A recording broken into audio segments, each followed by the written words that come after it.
I started working in Golden Harvest because right after I graduated from Hong Kong U.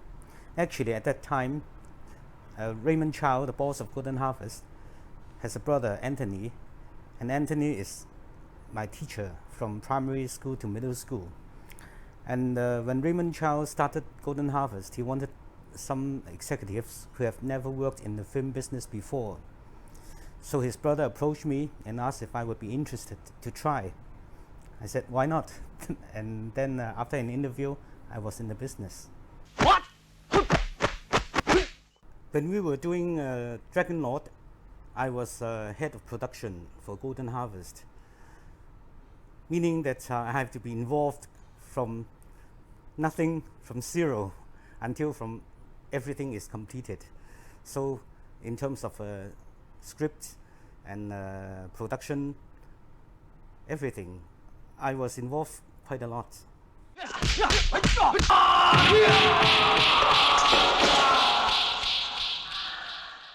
Jackie Chan started by not really fighting in the real Kung Fu sense, especially at that time when Bruce Lee just passed away and everybody was looking for a successor of Bruce Lee. The smart thing about Golden Harvest is when we secured Jackie Chan, we never tried to make him a successor of Bruce Lee. While Bruce Lee is a superhero with a lot of charisma, we wanted Jackie Chan to be a boy next door who doesn't really necessarily fight very well, but he has to fight because he has a sense of justice. But then he often gets beaten up, get hurt, and that way he is more intimate to the audience, and that makes him stand out from the shadows of Bruce Lee, so that nobody would compare whether he is better or Bruce Lee is better. I think this is a very smart move by Golden Harvest in developing Jackie Chan along this line. Jackie Chan is very famous for going over budget because there is no way actually to plan when it comes to doing action with Jackie Chan. He was famous for taking like 300 or 500 shots, 500 takes for every shot, until he is really satisfied with the action. And a lot of times when you plan like 50 shots a day, we end up doing only one shot in 2 days or 3 days when it comes to the critical parts. So most impressive thing about Dragon Lord is how the production kept dragging along because Jackie Chan taking so many takes. So we were over budget a lot and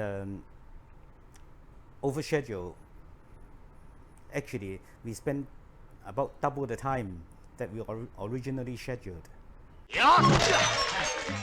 Jackie always makes the record for using film, and at that time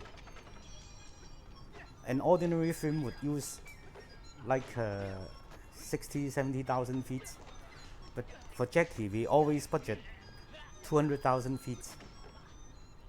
For the locations, we went to Korea first, and then we spent about 1 month preparing and finding locations. But eventually we just shoot for 1 day there, and after the first day of shooting, Jackie decided that it was too cold, that the action would not be good, so we decided to stop and switch to Taiwan. And then for the production, about 80% of that was done in Taiwan and 20% in Hong Kong, and the shooting in Korea was given up.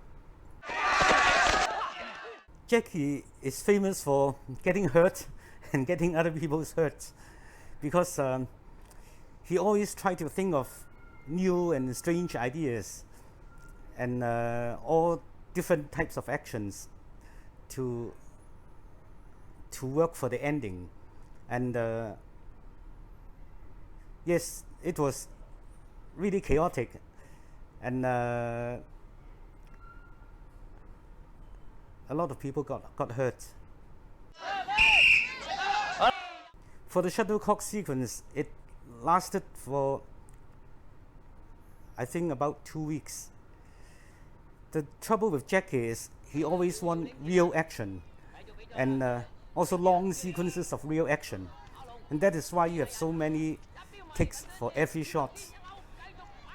Actually, at that time, I tried to talk to Jackie after work and explain to him about the magic of movie using different cuts, and he totally objected to that because he thinks that what the audience wants to see is real action, and he wants to give long sequences of real action, which has become typical of Jackie Chan films.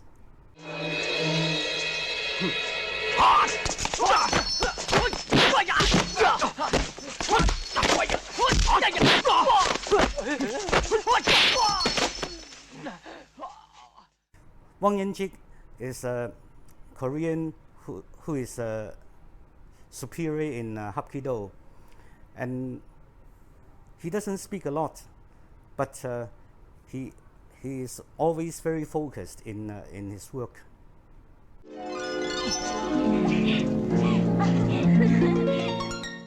The leading lady in Dragon Lord was Sydney. She was actually the sister of an TV actress, and she herself was also a TV actress. And even though she had no action in the film, both sisters are well known to be very good in martial arts. The fact that we used Sydney as the leading lady also demonstrates a philosophy at that time in Golden Harvest, that it is the studio that creates the movie stars.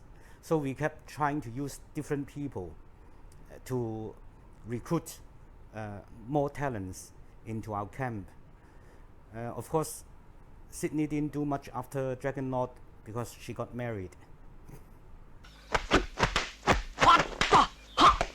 The good thing about Dragon Lord is that we got to understand Jackie Chan, about his way of directing and about his demand for action. So with that as a reference, whenever we started budgeting another film for Jackie Chan, we knew what to do and what to expect.